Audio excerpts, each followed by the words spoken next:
I just love you guys, and I appreciate you being here for us, and I appreciate you doing the things that we are doing, and I appreciate you building this. Please like this episode, as well as every other episode you do enjoy going on right now that I'm very excited about.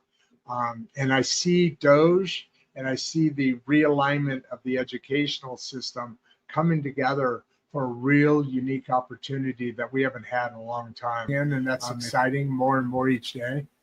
It all comes back to coming back to yourself, taking your, you have three brains, right? You have the brain of the head, you have the brain of the heart, and you have the brain of the gut, gut instinct, right?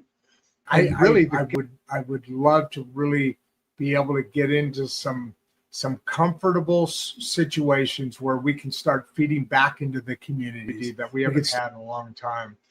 If we take the right approach, we have the ability to really dramatically affect not only the children growth, we could start turning revenues and rolling them into, for instance, here in this small town, seeing what kind of effects we have. We have coming up very shortly, as much as we should. And I think this is probably the strongest because it has emotion as well. And then those two signal to the brain to send out the chemicals that do the work that needs to be done according to whatever I have already talked a little bit about it with Emma on Emma Lynn and Grandpa Rod.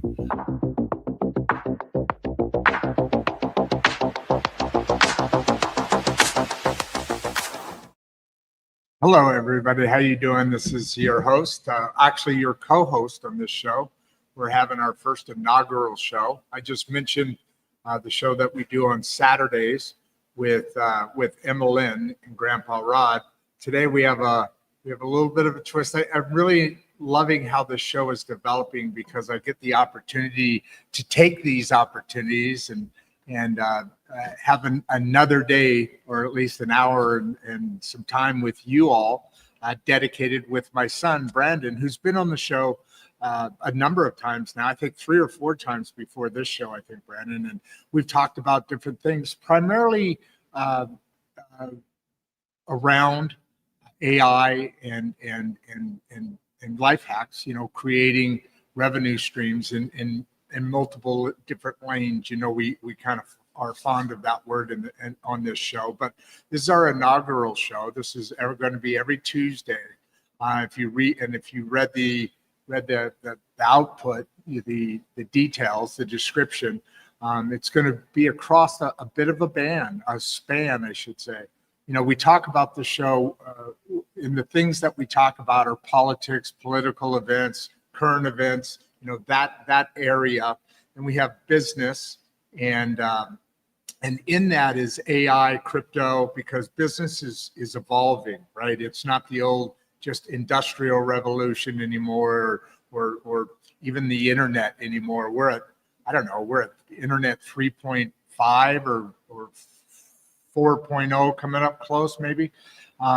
Things are moving very, very fast, and in this lane. We also talk about mental health and then inclusion with the teenage generation finding their voice and educating them in a new educational system that adds an additional core subject, which is preparing you for life. This show is preparing you for life in the way that life is evolving. Some of the things we're going to be chatting about is, of course, AI, of course, crypto. Today we're gonna kind of do a little bit because in how to make food for yourself, and it's interesting.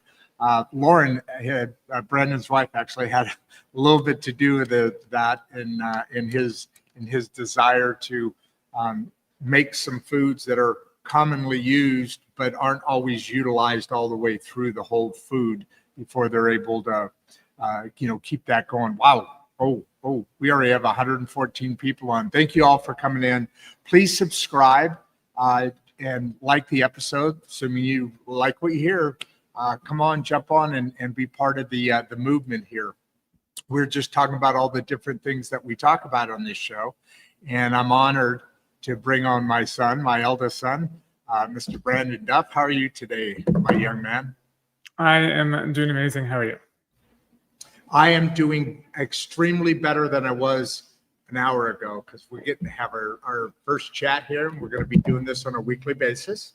Definitely. Brandon, you I've told before, you know him from his YouTube channel, Brandon Duff, BRANDONDUFF, a name I can easily remember and pronounce.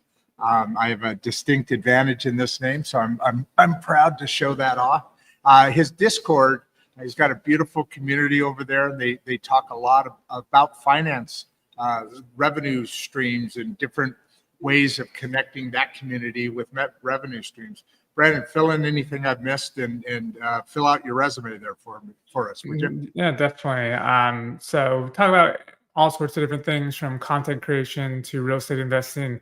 I've bought 10 rental properties in Vegas. So I've been an investor and entrepreneur my whole life. I kind of like to try new things and learn about it, and then just be able to monetize it and then just share kind of what I'm doing along the way. So yeah, you've always talked about that, how important it is to be giving and to be sharing these ideas, and it always seems to come back to you. It's just, instead of going out looking for, it's that old saying, find what you love and do it for work, and that just seems to flow really well with you. So tell everybody some of the things we're going to be chatting about, and you've got some pretty interesting little things when it comes. Oh, they're already starting asking. Thank you, Sean. I appreciate it. Great show so far. We're just getting started. Hang in there. Be sure and subscribe and like.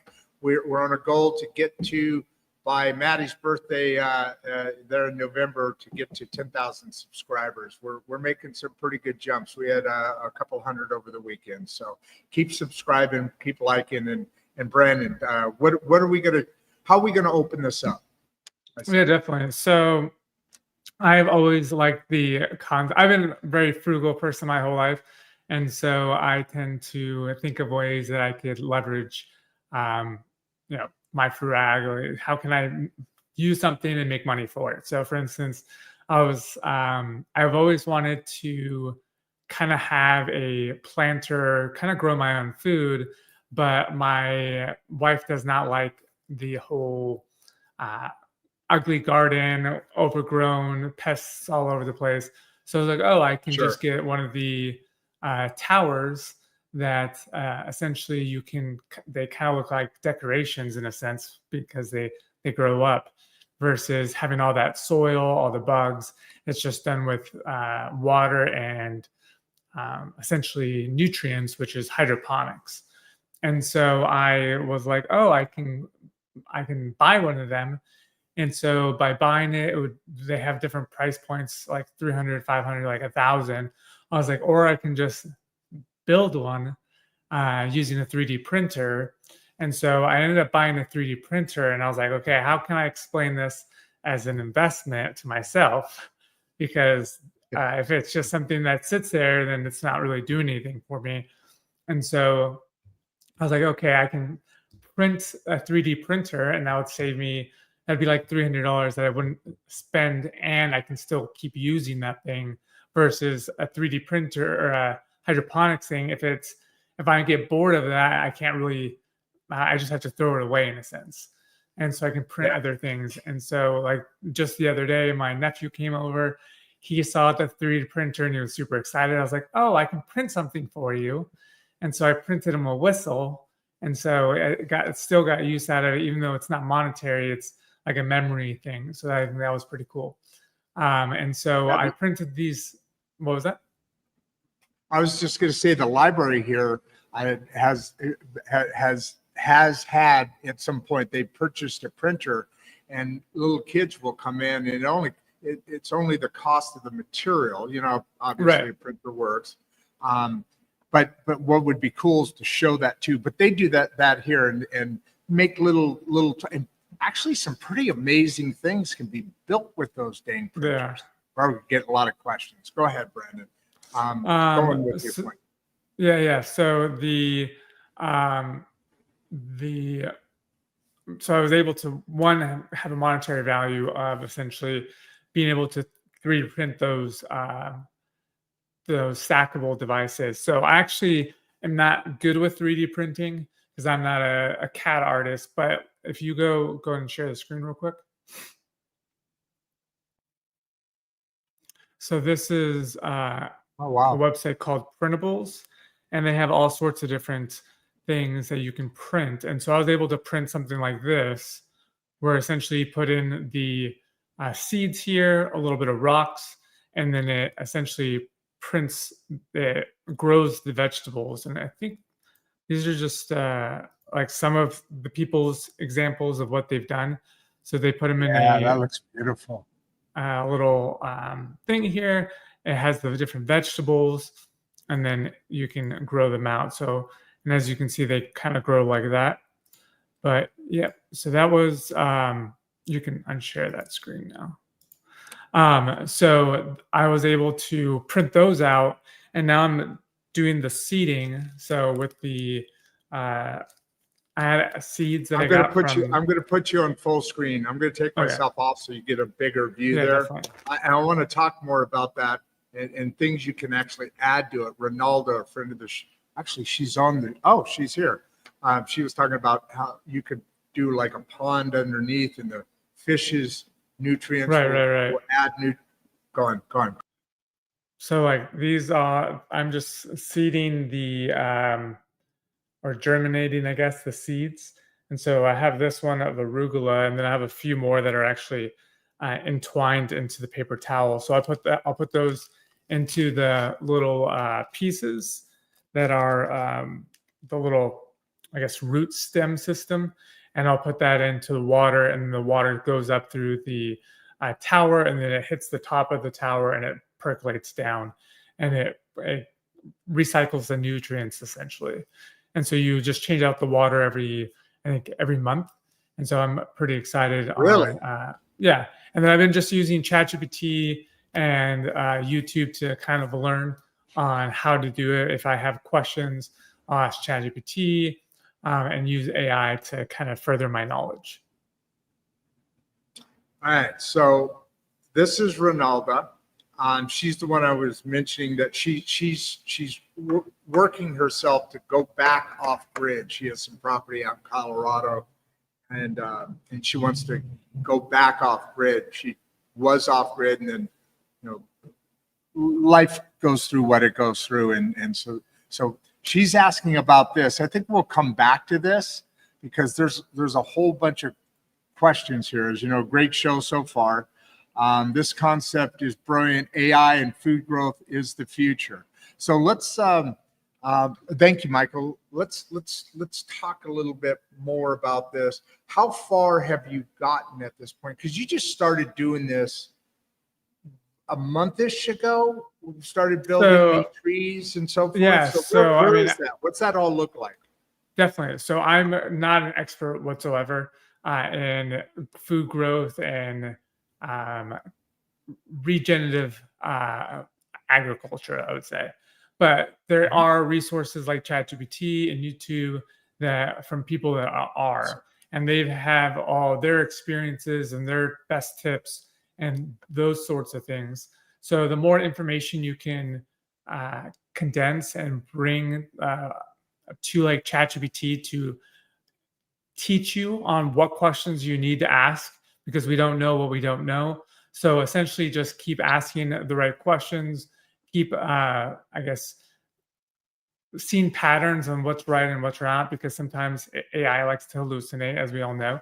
And so it's important to cross kind of check the information always. And so, for instance, I have no idea. I've never, I guess, trained a dog.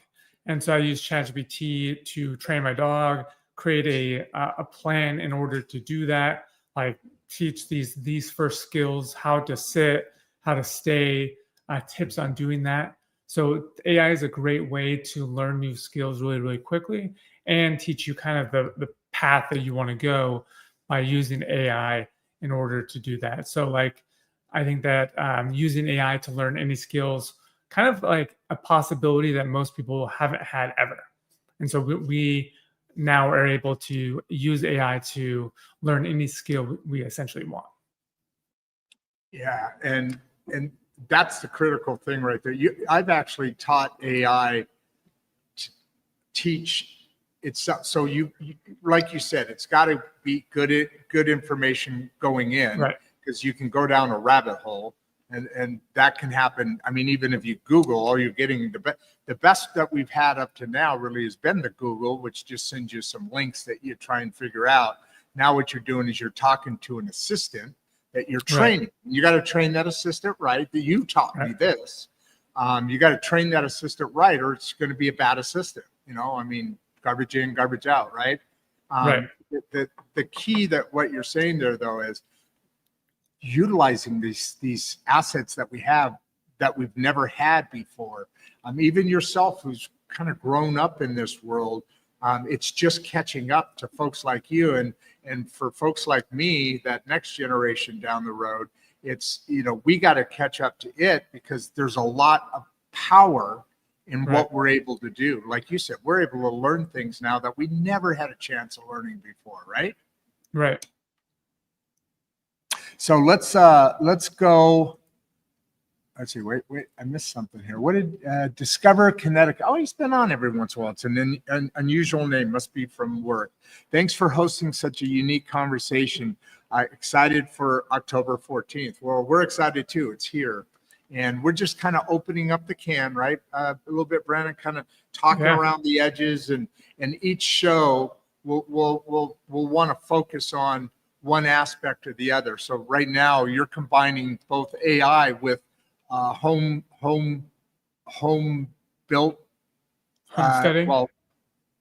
Homesteading. There you go. Perfect. Yeah, you're building that, and you're saving some money, and you're eating healthier. You don't have all the processing stuff that goes through, right? What are you learning about? What are some of the things that you're really finding that you really like as this is kind of developing? Well, so it's obviously having the right tools too, because if you don't have the right tools, then you can't go and create some of the things you want. So for example, I don't have anything to cut the top of this 5-gallon drum to connect my hydroponics tower into. If you remember some of those pictures we had, I closed it down now. They were all on top of a water source. And so I bought all the pump, the nutrients. I'm growing the seeds that are ready now. I bought the stones to put into the little pods. And so I don't actually have strong enough scissors or a right saw in order to cut a hole to put this tube in. So I'm just going to go to Home Depot, and since they're or Lowe's, one of them are right around the corner. Instead of just giving up, I'll just go there and be like, okay, they have the right tools. I know that you can hire someone to do it, or they can just cut a hole real quick. And so I'll just have them do that, and then I can start with the process. It's just, I think the hardest part is just actually doing it, and then having people, once you get stuck, figuring out solutions to become unstuck. I like that. And it's so true, because so many times you do something that's new, and I still go through this all the time.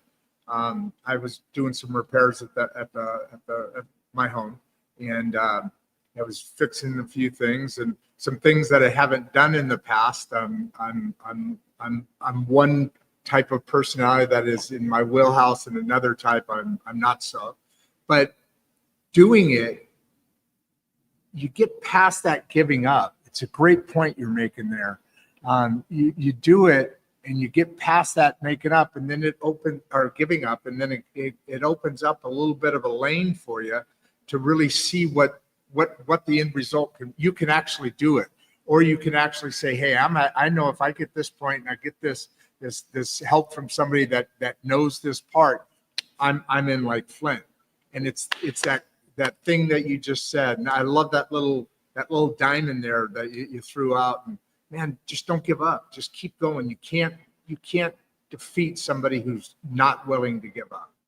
Yeah, if you do little like steps along the way versus like celebrating the, I guess, the end results versus like little goals along the way, it makes the journey much easier, I would say. So like I'm learning how to do Python because obviously big data, AI is big on Okay, what's important on big. Python now? Go ahead. Python What's is Python? a programming language that is a higher level language.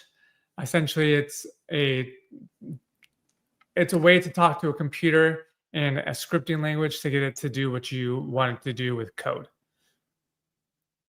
Interesting. So let's hover on AI for a minute. There's quite a few questions, and I'll skip around a little bit because we're doing a number of different. This is an opening thing, and we're going to talk about this. We're going to talk about this. So there's different people on asking about different things, and I know Right. Ronaldo's very big into the food side of things.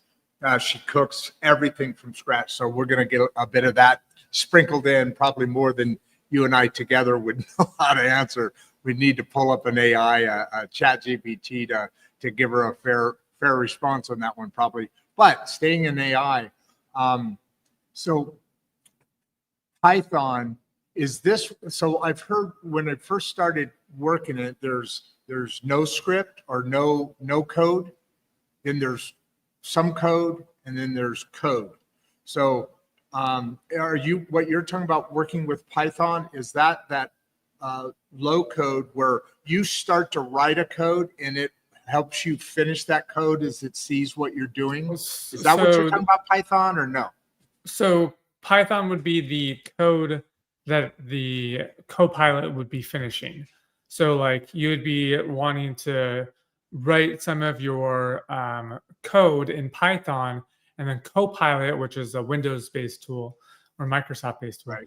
would essentially finish autocomplete. Kind of like when you would be texting with a friend, it would be like you would see those three words that would come up, and it to say like it would to autocomplete. So that's what a Copilot does.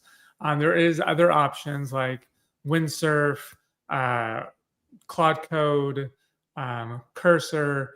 Those are more of you prompting AI and being like, "Hey AI, I want you to build out this Microsoft Paint tool," and then one of those apps, Cursor, Windsurf, Claude Code, would then, or Codex is another one, which is ChatGPT's one, would print out all the code needed for that Microsoft Print like app. So what you're actually able to do is then go even. I mean, when you get, obviously, I'm not at this stage. Well, I don't know if that's obvious or not, but it is to me. I'm at this stage where I can start training some of the assistants or the bots or whatever terms that are out Agents. there that you want to use. Agents. Yeah, the agent, best word there. I can start doing that, but I'm certainly not able to write code. But what you're saying is you can actually, the deeper you get, the better you get. And we're not talking about huge changes. It's once you start understanding things, it all, like we said, you don't give up, and it just starts to all lay out in front of you. For instance, now we can start to get into a point where automation of your tasks, all your tasks, you can get into certain things interconnecting, like, hey, would you take all my contacts from, say, Salesforce that have this, or better yet, let's try this. Can we get to a point where I can go into my LinkedIn account and have it look at all my contacts or connections with certain business titles and pull them into a CRM email, some sort of a connection where it goes all the way through and makes that. And for instance, my make, when I do a voicemail, I can, it will go to my make, which will find that, it'll receive that, then it'll take and it'll create an image, and then it'll do some wording, my wording, and alter it slightly, going out to my my X, my Instagram, Facebook, LinkedIn, and it changes those wordings, and then it also adds a image file. Is that a very real possibility for people like me that are just kind of starting to make their way through? How far can you go with automating our lives? I think that right now, a lot of the things that people want to do is using I think that a lot of people are focused on AI to do what automation can do. So a lot of people are saying like, let's use AI for this task, even though automating that task would be much more efficient and much more accurate than using AI. So, like we talked about earlier, AI likes to hallucinate. And so, if you're like, let's take this person's contact, assign it to this value, and send them this script, and you're hoping that if you've ever played telephone, so you play the telephone game, and that's with like what you're doing with AI. It's like you're asking AI to remember this thing, and then you're adding that, and you're being like, "Hey AI, remember that thing I told you that all it does is completing it, like do all these things. Okay, do you remember what the first thing you said was?" And it's like, "No, like I don't remember what the first thing. So let me just tell you what I think it might have been because this is what I said to the last prompt." And then all it's doing is kind of playing the telephone game with AI versus doing using automation. It'd be like more of assembly line. So you're like, I'm going to take this thing and just pass it down the assembly line, and I'm going to get that same thing every single time. So you have to think of what the task is you're using AI for. So ultimately, it's going to be really, really accurate. But at the current phases, even though AI has been around for like 40, 50, 60 years, for certain things, we're now seeing it in the consumer space that is kind of exciting in that sense. So what people need to think of, like, how can we, if it's like, I need this every single time, then you want an automation. If you're like, I wanted to generate this piece of content based on this subject, research the subject, and then spit out this content or this blog or this random thing. So if I want randomness, then I want to look at AI. If I want precision, I want to look at automation tools. So just like automation, precision and continuation, repeatability. Yeah. So what I was talking about, and now we get into terminology a little bit. What I was just talking about was actually, and you know the make, you helped me build it. That's automation. Yeah. Where we had the modules and then it scrapes and Right. that's automation. That's not AI. Now what's probably AI is what wrote, no? That's just you code, can have right? can have AI where it's like you say, hey, okay, so like you add AI, so you're like, this is the URL of the person I want to scrape, and then you ask ChatGPT to use to scan this using agent mode and scan this website. So it logs on, it searches for the particular link, but it might not get the right link every single time, depending on when Google's doing their thing. So wait, what do you mean by that? So what do you mean by that? So if it, depending on what web tool you use, it could go to, like, if it's using console mode. And is that a name of a? Is that a name of a? Like a mode. Like there's different, like there's what is it? Web research, deep research. Yes. Then there's agent mode. So all these different things are different modes that it uses within ChatGPT. And so if you're using it, one time it might think that this is the best way to search and search on Google versus going to that specific link might be the best way. It's random. If you needed to say with make, you can do that ChatGPT option by entering the option, or you can do like an API call where it automatically go to that that API, pull the information that it needs, or scrapes the whole HTML file, and then takes that HTML file HTML file, and then scrapes the important information that it needs. So that would be specific every single time versus ChatGPT using Make and then going to agent mode or doing this, or filtering the data versus not filtering the data with Python or with Excel or different commands. And then you can put in things like Airtable, where it'll pull out the data information in there, and you can start actually compiling with data. This is an interesting question that Jason has here. How soon can someone start earning with AI tools? So how you, and we haven't even got into your different revenue streams and different, your Discord community, and which has been around for a long time. That used to be, I think it depends on how comfortable with other skills you are. So like if you are someone who can put together a bunch of AI generation tools that generate images, you can sell those images online. So there's that option. If you are good with, say, doing sound generation, like you're a good artist and you know beats, you can use AI to do more beats and then sell those beats online. So I mean, there's that.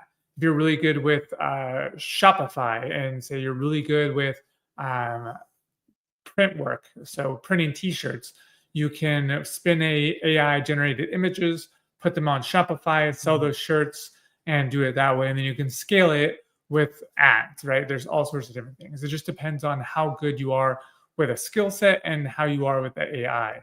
And so if you're really good with marketing, you can sell subscription-based AI tools to other people and make recurring income that way. If you're good with marketing and you're like, hey, I own this show, it gets 5,000 people per podcast, and I can sell marketing, and I can be like, I can the cost of your we have over 400, right? We have over 400 today. Perfect.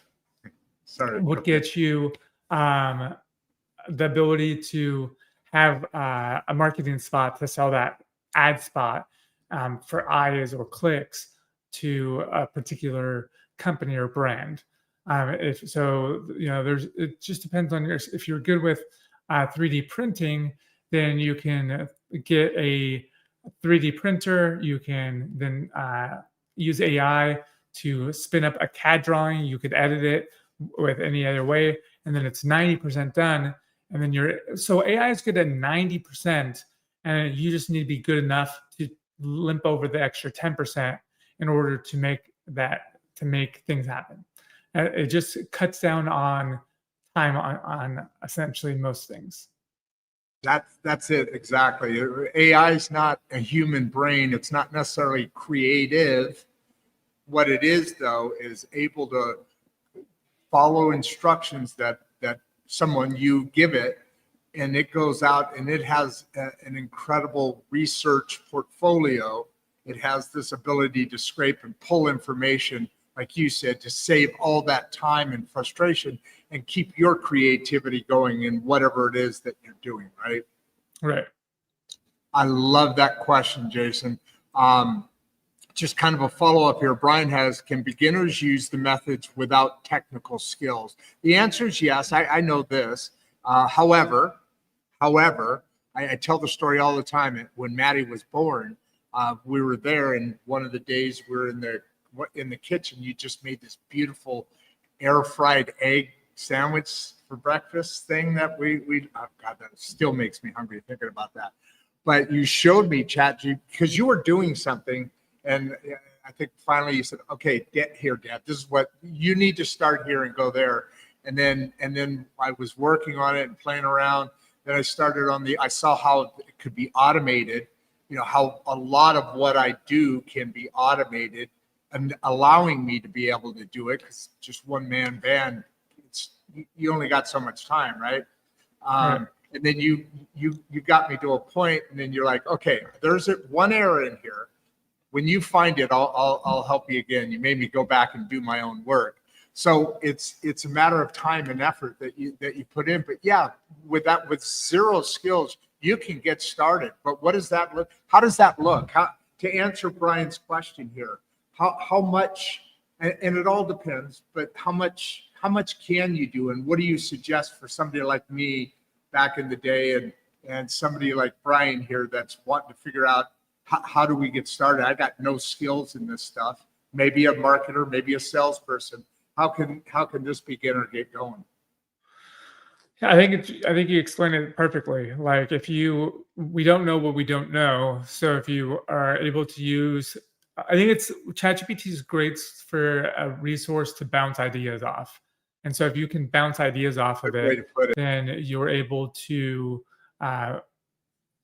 understand concepts and get things done much quicker. So like I'm learning Python, and so I didn't understand these what the different symbols are that they use in order to do calculations. So like learning a double 4 \2 of them versus 1 with an N for a new line versus just citing that this is actually a backslash. It's very confusing, and what a percentage symbol means for like remainders, and then what a double percentage sign means. It's very confusing. So I had to use ChatGPT to explain it to me so that I can understand it and instead of running out of problems and moving on to things that I still don't know in full context, I was able to ask it to quiz me on more of these examples that I need help with because I'm still not understanding the concepts. Instead of just skipping along, I mean, like, I don't get this, maybe I'll just decide not to understand this concept. It could be a big plot hole that you're not getting. And if you just skip ahead, it's going to make everything else crumble in future development of that skill set. And so I was like, oh, I'll ask it questions to understand and get better at this particular thing, and then just quiz me on that until I got better. So it's just a good way to bounce questions back and have it do things for you that way you don't have to think of them your own or look for more resources that you need. I'm so glad you said that, because I had forgotten about that whole part of, as far as I've gotten today. You're using it for the next level. I like the way you put that. ChatGPT is great for bouncing things off. And then you filled that statement with, I'm learning Python, and you said the word, and that's what all AI is for all of us beginners. It's like learning German.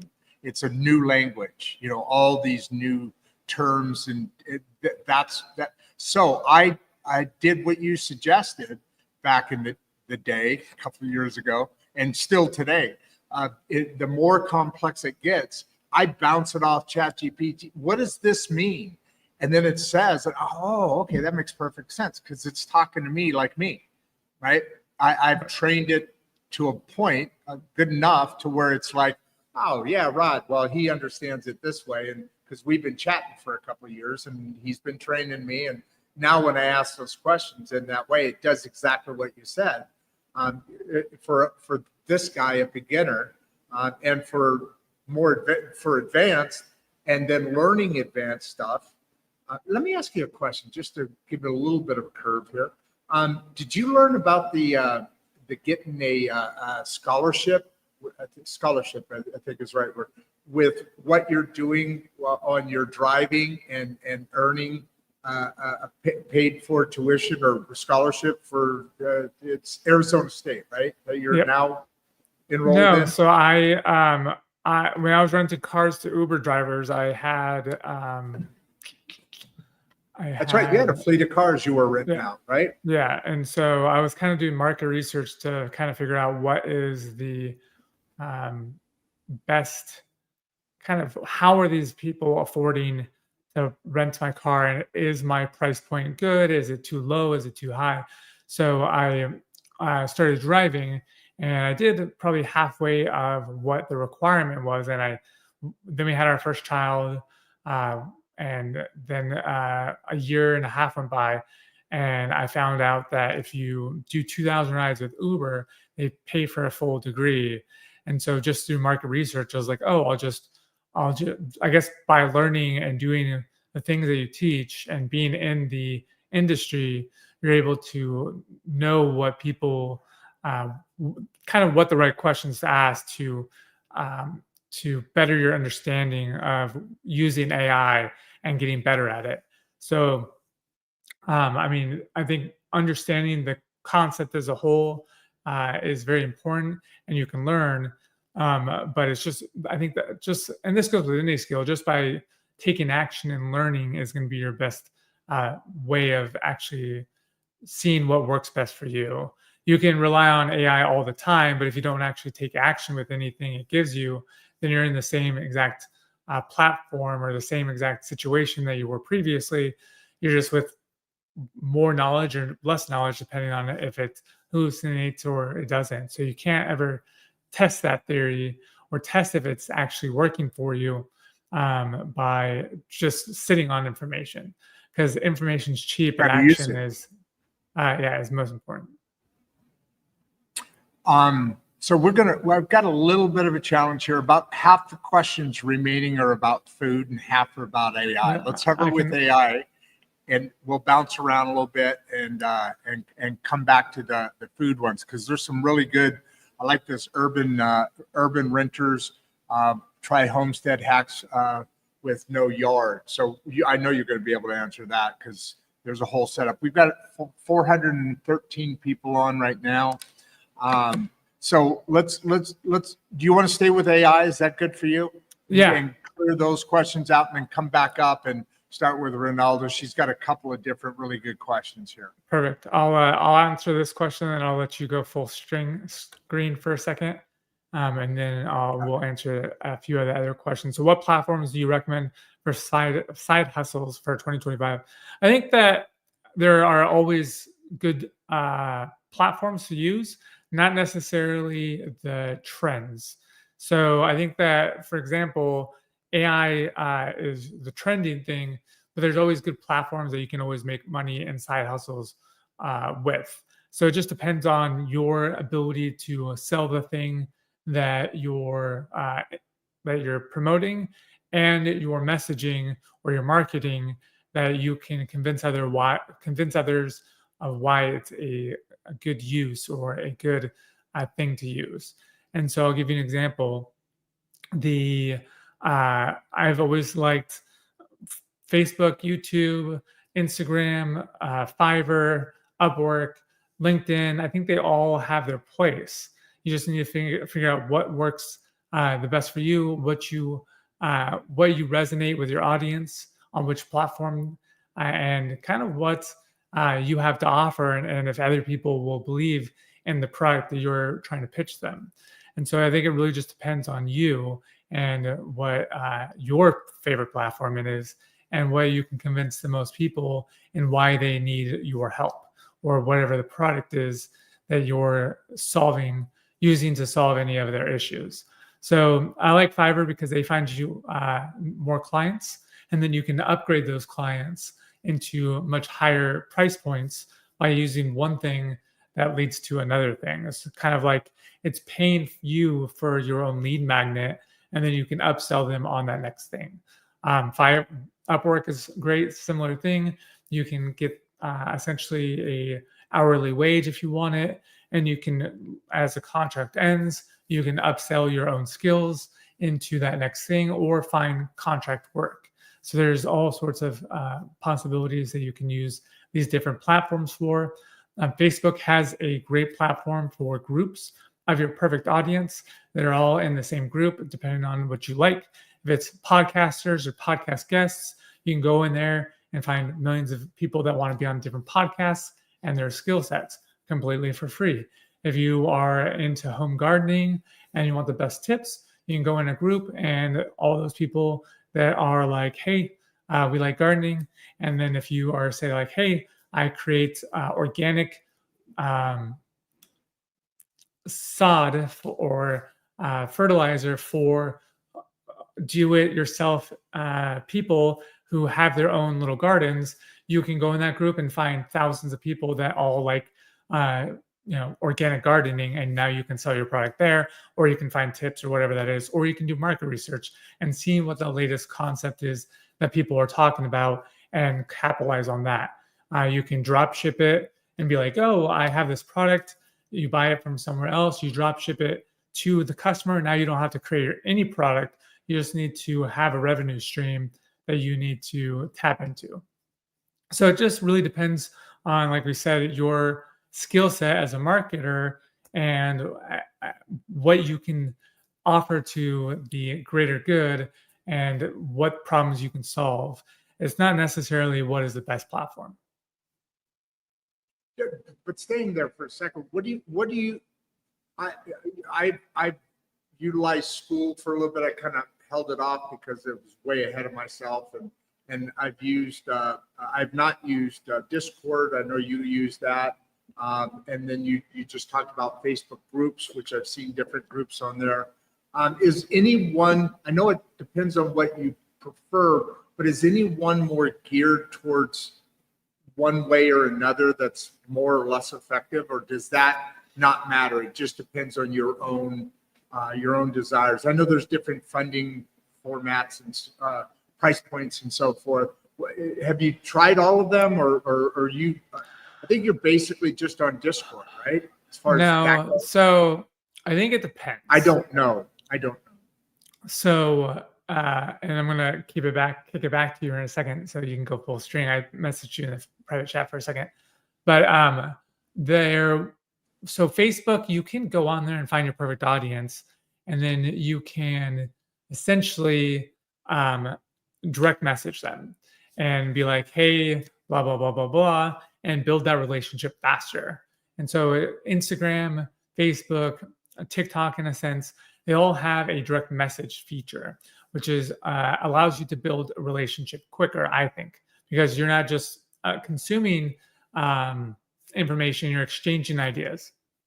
So that allows for a much quicker ramp up of trust and of I can't think of the word right now. Just a relationship. Rapport. That's the word I was looking for. So you're able to build rapport much quicker. And so by having those two things, then it speeds up the process, the sales process, much quicker if it is what you have can solve what their problems are. You're not just trying to build relationships or rapport just to sell. And so I think there's a fine distinction there. And so being able to do that, I think that Instagram, TikTok, Facebook allows for that one option. Other platforms like YouTube, podcasts, just like audio versions, even Amazon and reviews, they are much slower because all you're really able is to consume, and it depends on your own ideology on if you want to believe what they're saying or what you don't. And so it's kind of take it or don't. And so it's not really a way to kind of build that relationship or rapport that much quicker. So I think it really depends on the platform. You have to also think that why people are on that particular platform.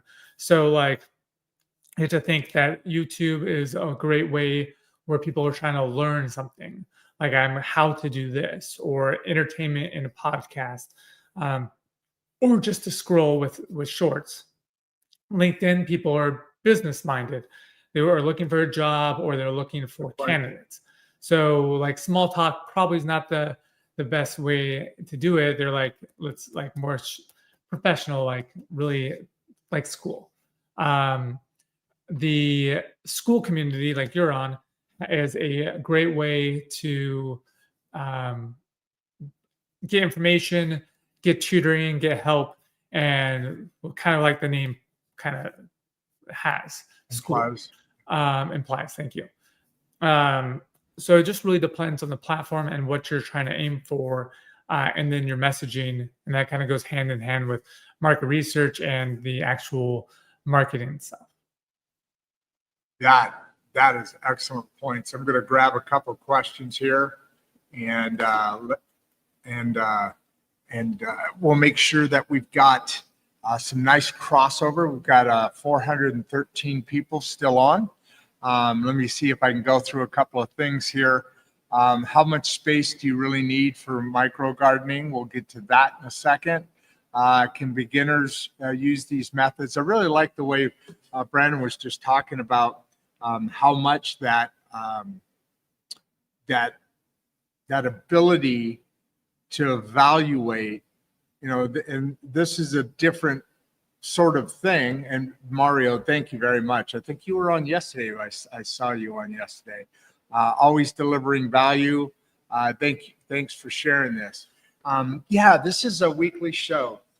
It's inauguration day is today, or its first episode today.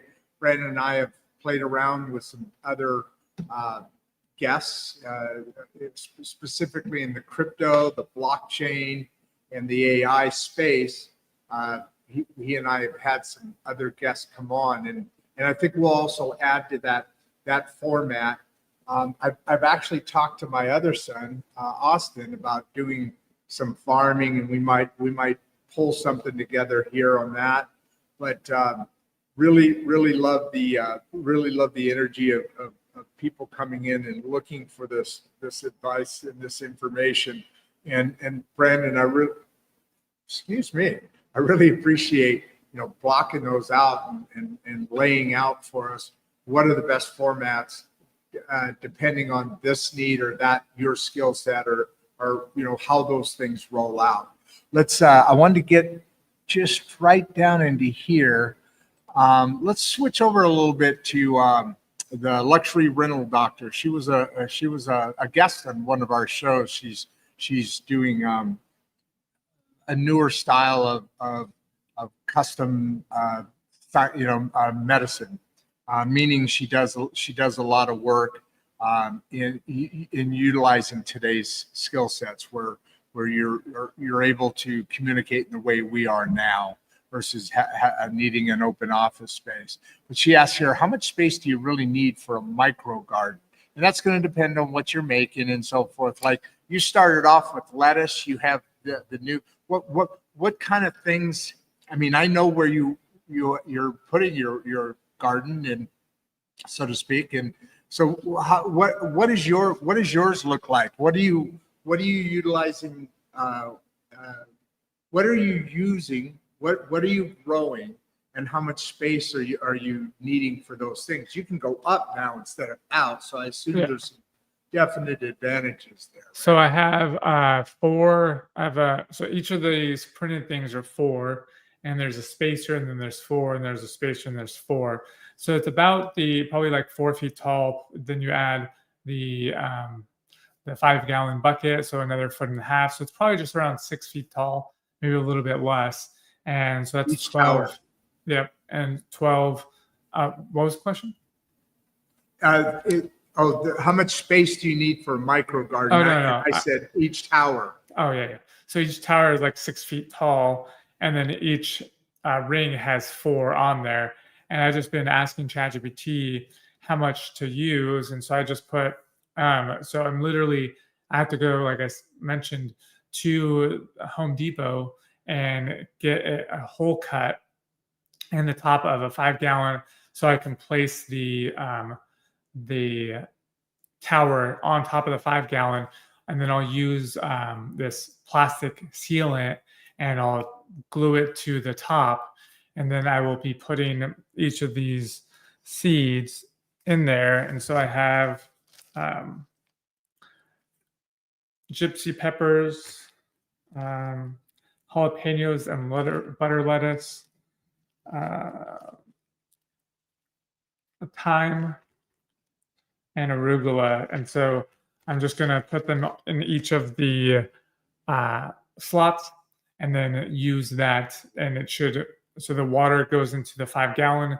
There's a pump that shoots water through the tower, and then it dissipates on the top, and the water is like rain essentially going into the root system, and then it just keeps recycling the water into the roots with the different nutrients for each of those.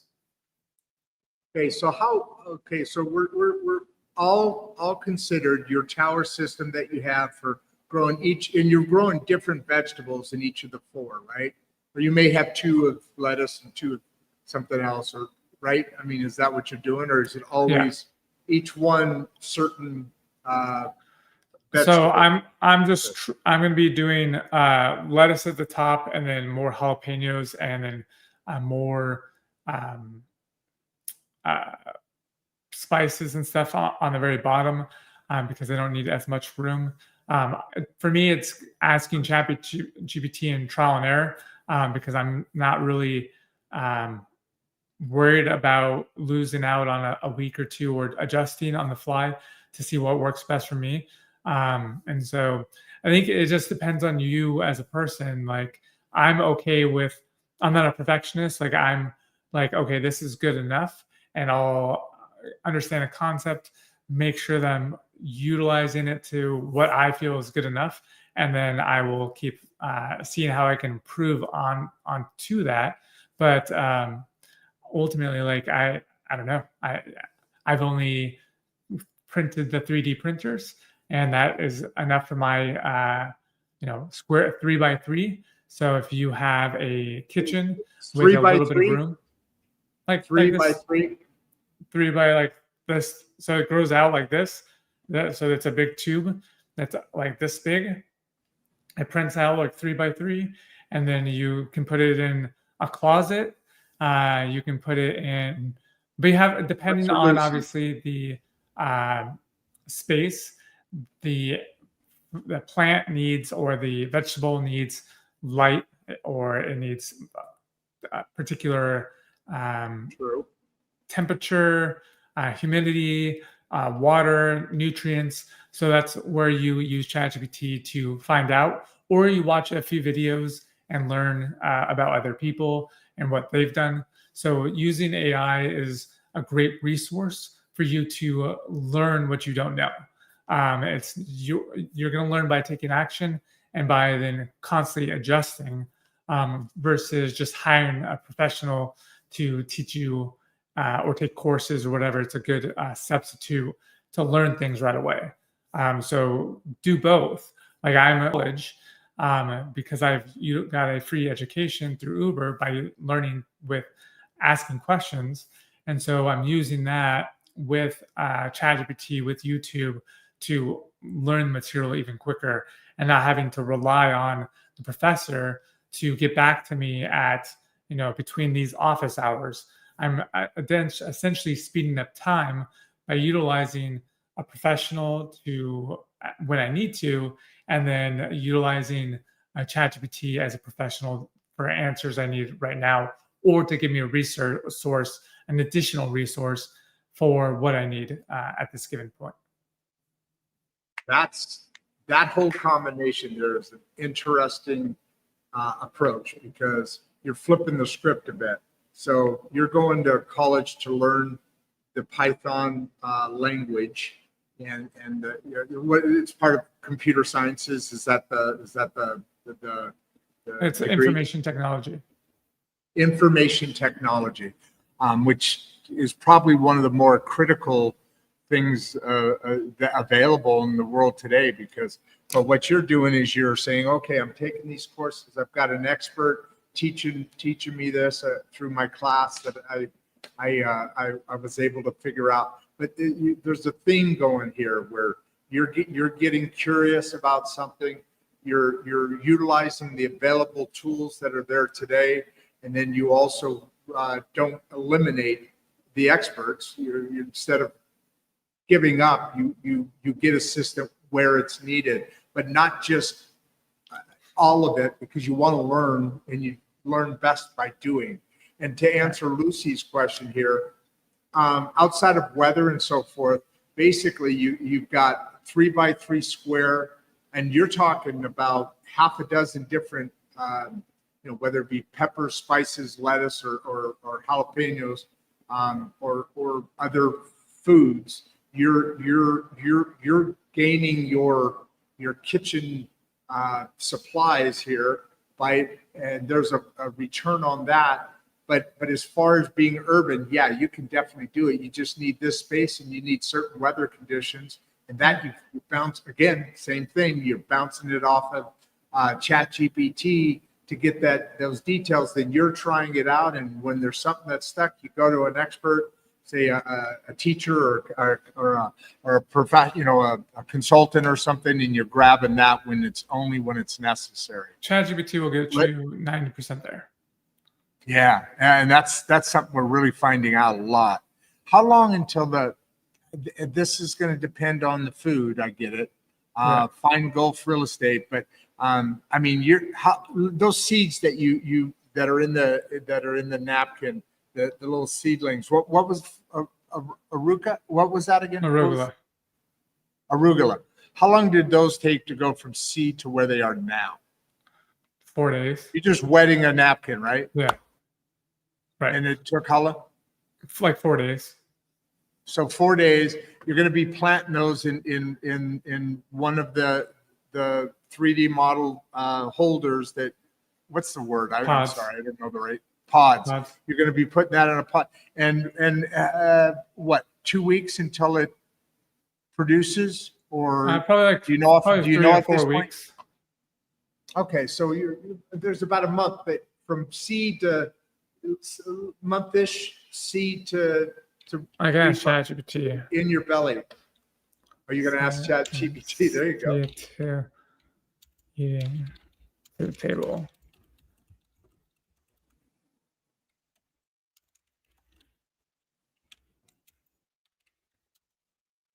From seed to table, how long does it take for arugula?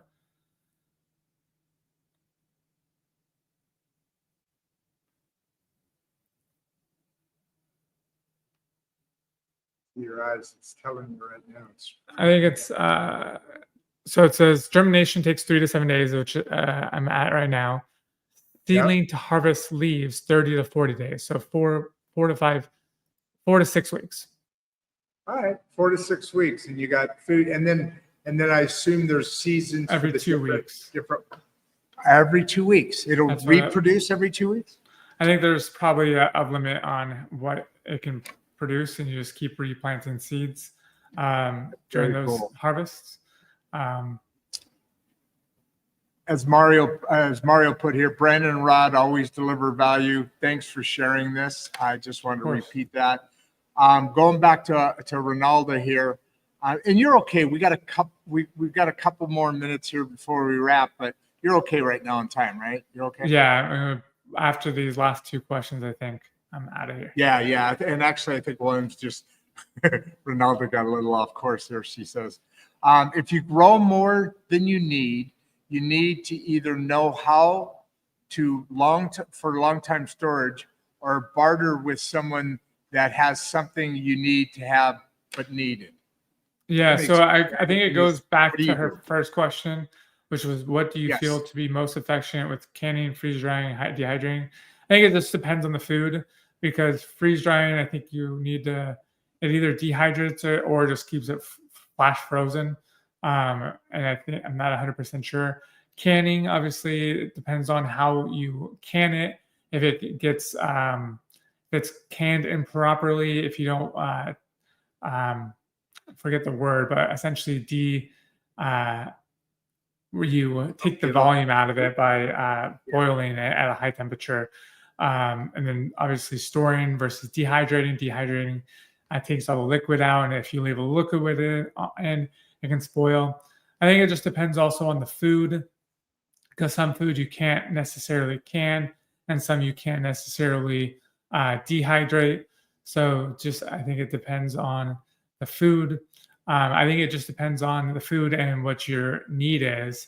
So obviously that's super important. And then her previous question, which was, if you grow more food than you need, I think then that goes hand in hand with understanding storage, canning and dehydrating and understanding what's best for you and your family.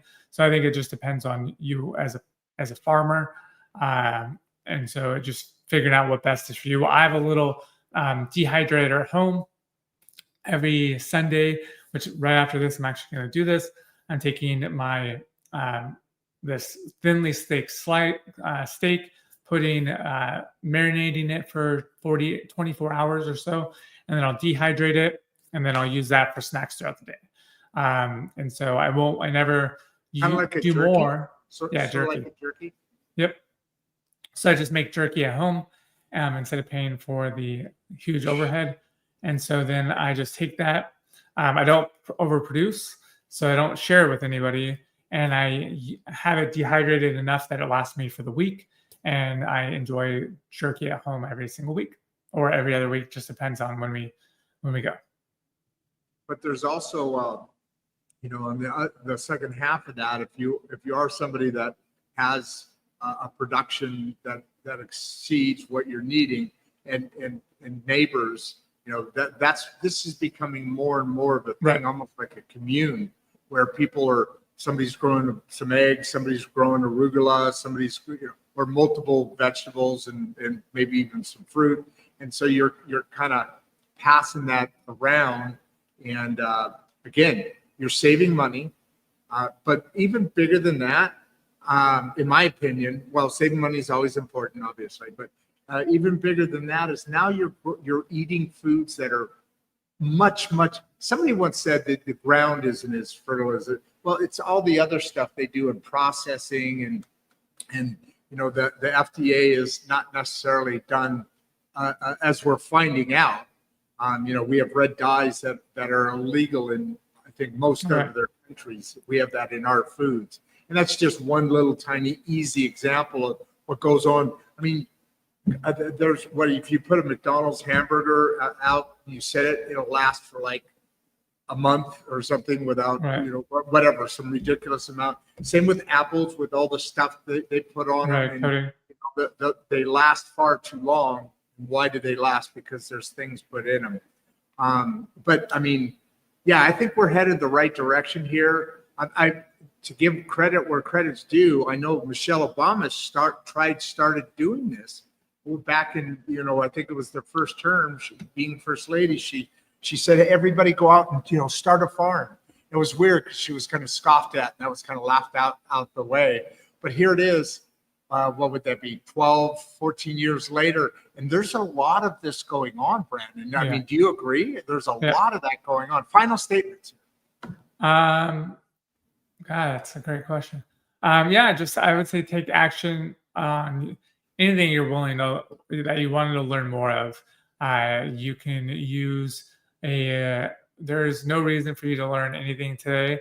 There's no gatekeeping of information because ChatGPT, YouTube is pretty much there for you to learn any skill set. It's just up to you to actually take action. That's the word right there, isn't it? And it's like the theme of the show. It all comes back to within yourself. You're your own best mission. You're your own best energy. You just have to be able or willing to take those first steps. And never give up. So, Big Wave. Anything final to say here? My brilliant son, who I get to spend an extra hour at least with every week than I normally would. So anything else you want to say before we wind her down? I think that was the final thing I had. All right. Why don't you give everybody a big wave? I'll kick off the show and meet you in the green room, talk to you for a second, and let you go about your day. Awesome. All right. Love you. See you on the other side. All right. Bye. Just a touch too early. All right. See you. Bye. All right. Well, hey, there we go. That's the initial kickoff. We still have the 414 people on, so it sounds like a hit of a subject grouping here.